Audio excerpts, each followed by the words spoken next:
Imagine boarding a plane with nothing but a briefcase, then calmly telling a flight attendant that you have a bomb. This is the unbelievable true story of the mysterious man known only as D.B. Cooper. On November 24, 1971, a quiet man walked into an airport in Portland, Oregon. He looked completely ordinary. He wore a dark suit, a white shirt, and a thin black tie. Nothing about him seemed unusual. He approached the ticket counter and purchased a one-way ticket to Seattle. The flight was a short trip, only about 30 minutes. The man gave his name as Dan Cooper. Soon after, he boarded the aircraft, a Boeing 727, and quietly took his seat near the back of the plane. Shortly after takeoff, the man called over a flight attendant. He handed her a small folded note. At first, she thought it was just a phone number, but the man leaned closer and calmly said something chilling. "Miss, you'd better read that note. I have a bomb."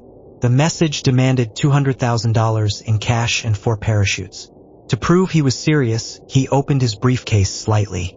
Inside were wires, batteries, and what appeared to be sticks of explosives. The plane continued flying toward Seattle as authorities scrambled to meet his demands. When the aircraft landed in Seattle, the passengers were released safely. Meanwhile, the hijacker received exactly what he had asked for, a bag containing $200,000 in cash and 4 parachutes. But the mystery was only beginning. Instead of surrendering, the man ordered the pilots to take off again. His instructions were strange. He told them to fly slowly at a low altitude toward Mexico. The plane lifted back into the dark sky. Somewhere over the forests of the Pacific Northwest, the man stood up and prepared for the most daring escape in aviation history.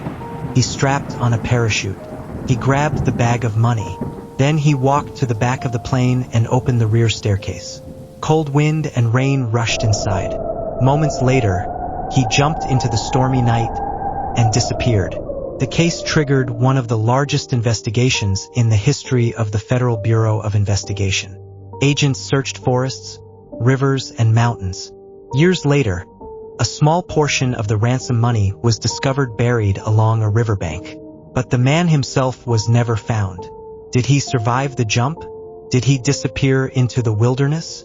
Or did he vanish forever into the darkness below? More than 50 years later, the mystery of D.B.